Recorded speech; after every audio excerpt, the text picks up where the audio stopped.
Hi everyone, I'm here to do a video about minimalism with kids. So I have two small children. I've got a 5-year-old and a 3-year-old. So, well, she's almost 3. She's 3 in a couple of weeks, sorry. I have been thinking about how minimalism, affects your children and how you can kind of be a minimalist if you have children, and how minimalism might affect your children. I kind of did a big declutter and started moving towards kind of living without accumulating stuff that I didn't need about a year ago or something like that. And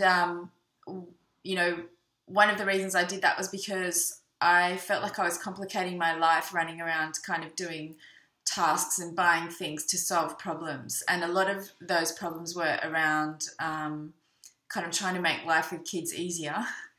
And I realised I was kind of complicating my life more by buying things, and then if they weren't right, I had to take them back, or I just bought them to kind of try and solve a problem, but the problem wasn't actually being solved by having that thing, whatever it might be. But at the time when I was, I'd kind of, something would arise and I'd think, I must buy that to solve that problem. Then I felt like I was doing something about it. Since, last year when I kind of decluttered and everything, I've been trying to be a lot more kind of intentional with what I purchase for the children, and being aware of kind of, I try not to fall into the trap of thinking I'm going to solve a certain problem by buying something,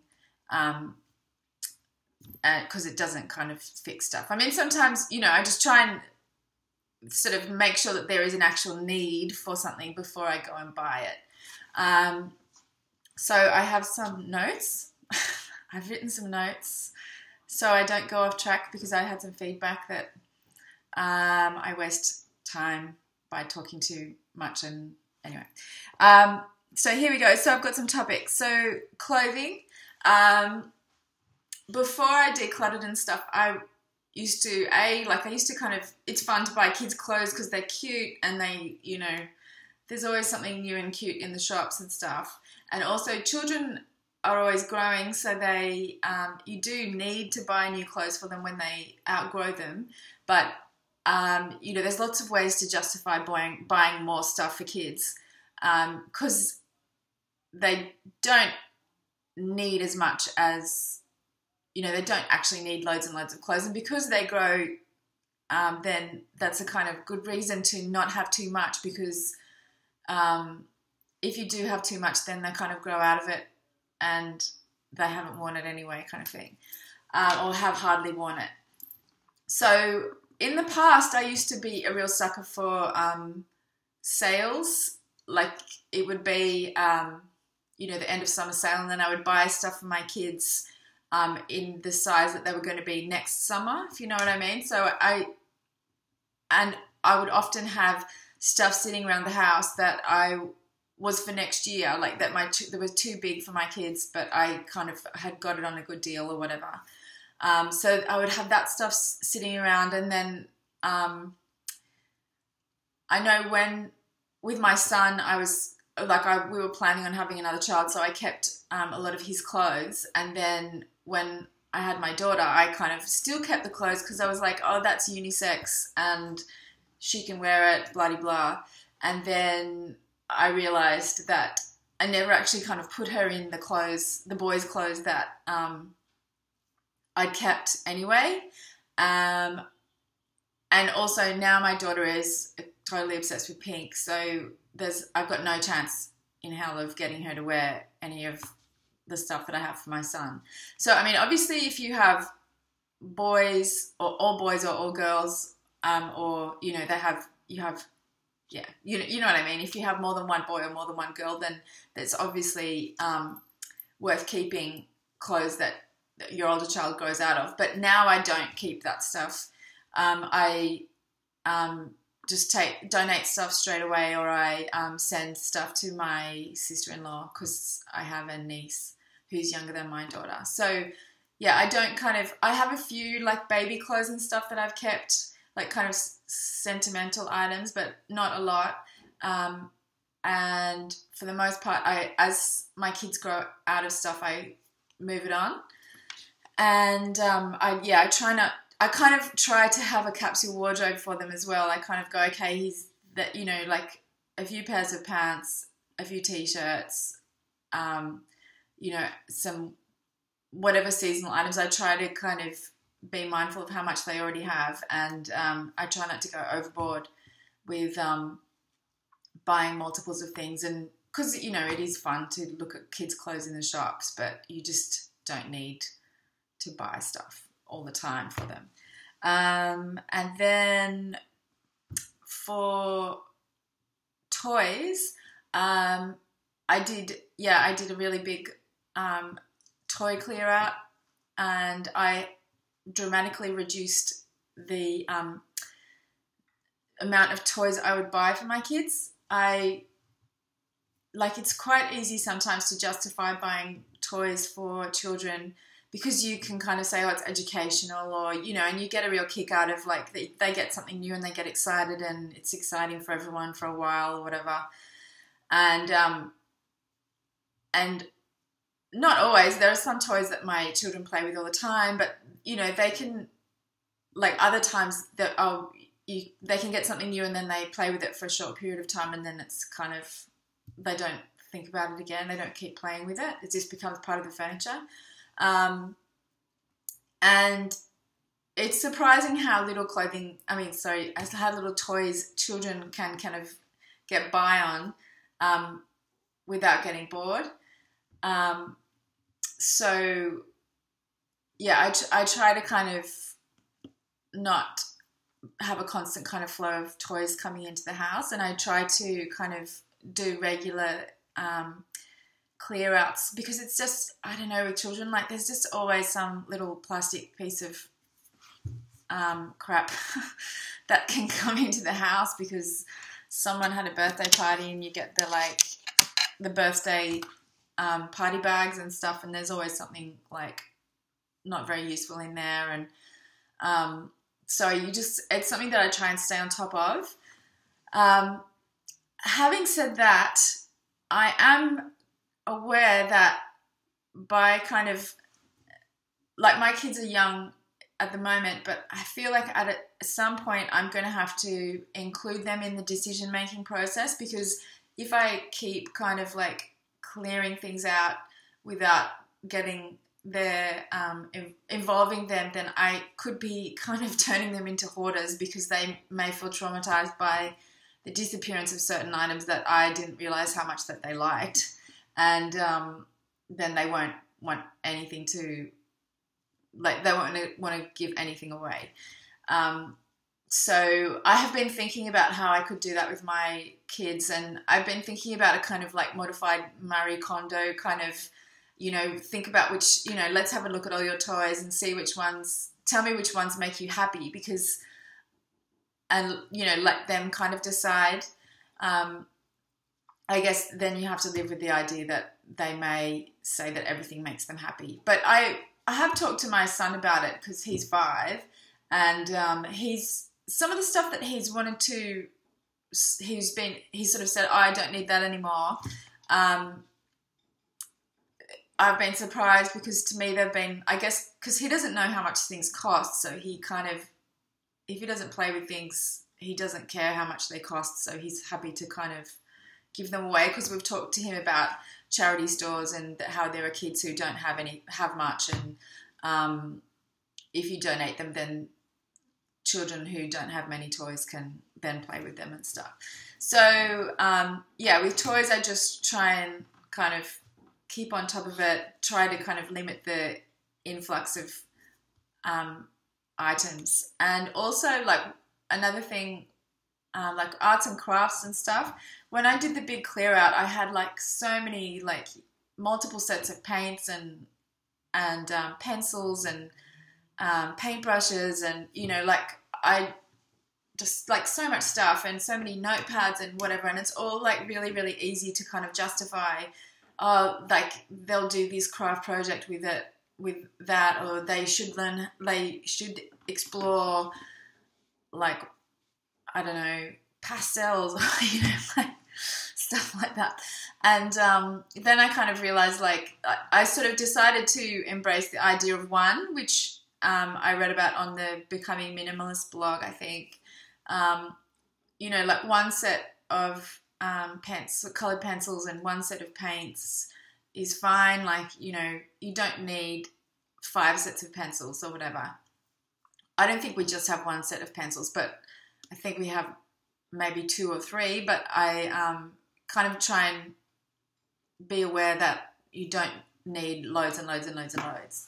The other thing that I'll say as well, just like not the Christmas we just had, the Christmas before that, I bought some toys for my kids from a Montessori store, and I felt very kind of virtuous because they were very educational toys, and I wasn't buying kind of like licensed plastic crap, blah, blah, blah, blah.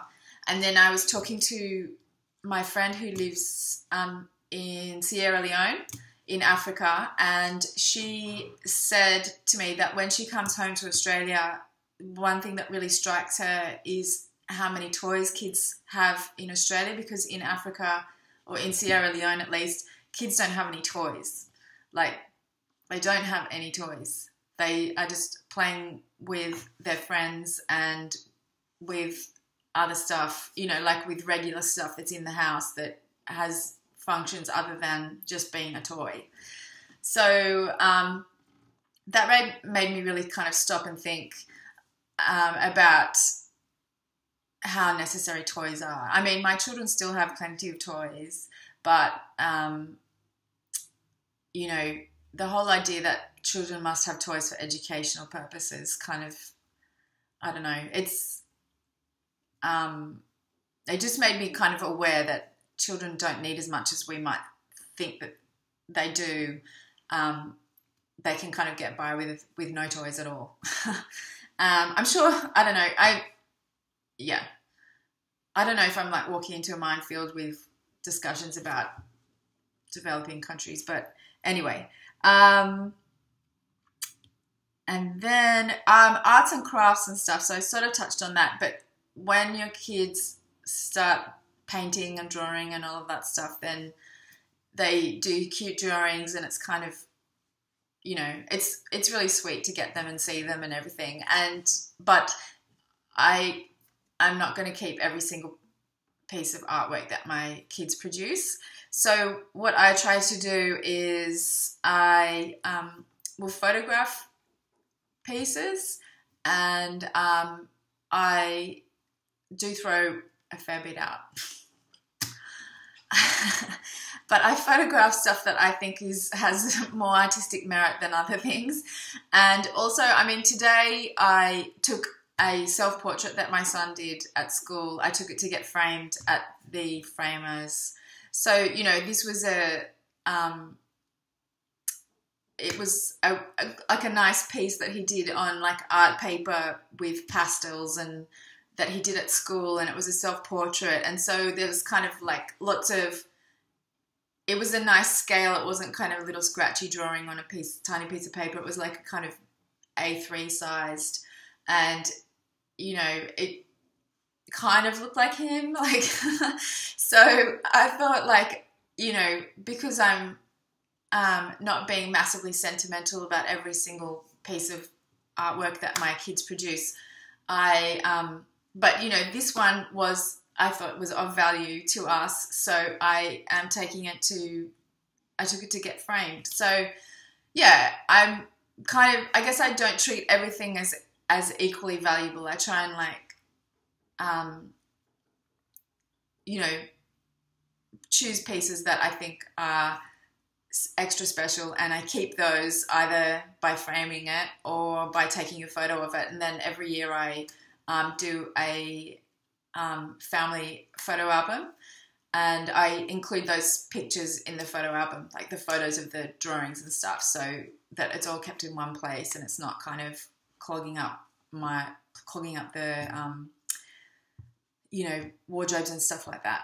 And which brings me to just speaking of I noticed that I went to say clogging up my cupboards. So if you are a minimalist, having children can be challenging because A, they need stuff, and B, they have completely different agendas to you, and they don't care about minimalism. And they have their own things that they want to do or need to do because they're children, and they are not interested in keeping the house tidy, and so I'll say, like, sometimes it's really challenging. The house often is not as tidy as I would like it, and part of kind of being a minimalist is kind of controlling your environment. So when you have kids, that you do kind of have to relinquish a certain amount of control and just be okay with it. And I don't know. Yeah, I mean, my kids will kind of, like, I don't know, cut a piece of paper into tiny little pieces of paper. And, because they're learning how to use scissors or whatever, and that then they will want to keep all of those little pieces of paper in a box. And, that's not what I would choose to do, but I kind of honor their sort of desires and their feelings. I try to honor them, but I also try to kind of keep things at a level that I'm also comfortable with, because I guess we all live together, like my husband and my 2 kids, so we all have to kind of accommodate each other, I guess. So I do kind of try and keep a lid on things, but I try to be respectful of what they want and need to do and stuff. And another topic that I have is gifts. I know that some people who have kids will say to other, to family members or whatever, like they'll say, we don't want any physical gifts, or they'll give gift ideas, or they'll say no gifts. What I tend to do is just kind of, the kids get their gifts that they get, and I'll see if they react to them, and if they enjoy them, then we keep them, but if they don't, then I might donate them, or I'll donate them usually, or pass them on to someone else who might find them useful or whatever. So I try not to be kind of like too controlling about what people give, because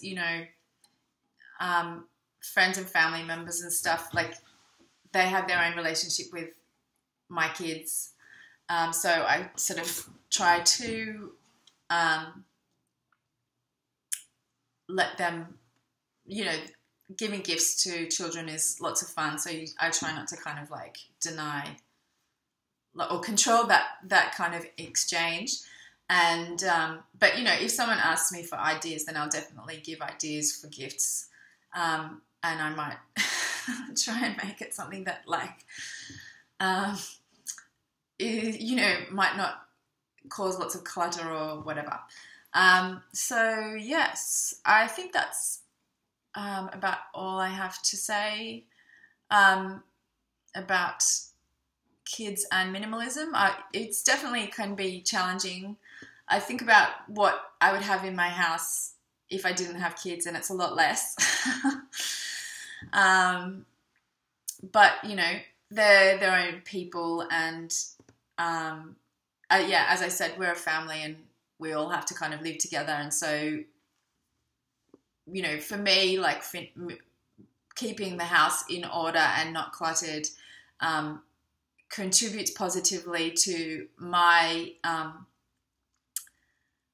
my well-being, and I'm able to kind of be a better mother because my house is, for the most part, like tidy and clean, and I can find everything. It's not kind of overflowing with clutter, and I'm not kind of mentally confused by the visual noise that's in the house.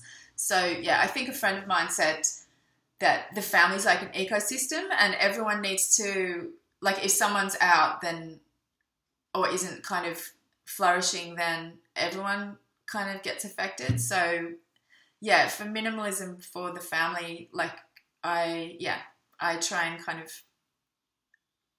cater, kind of be mindful of everyone's needs. And for children, like, they have their desires, but then I also want to teach them that they don't, that constantly buying toys isn't the kind of source of happiness. It's not going to kind of make them happy. And I talk to them about, because my son will sort of ask to buy things and stuff, and I've talked to him about how, like, buying things only makes you happy for a little while, and then you kind of get used to having the thing, and then it doesn't make you happy anymore. It just means that you've got lots of stuff that you don't need. So yeah, I feel like I've gone on a tangent, and I've been trying not to, even though this is a long video. But anyway, I'll close up there. I hope that this is helpful, and if anyone has anything that they do to kind of be minimalists with their children or in their family life, then comment down below. Okay, thank you. Bye.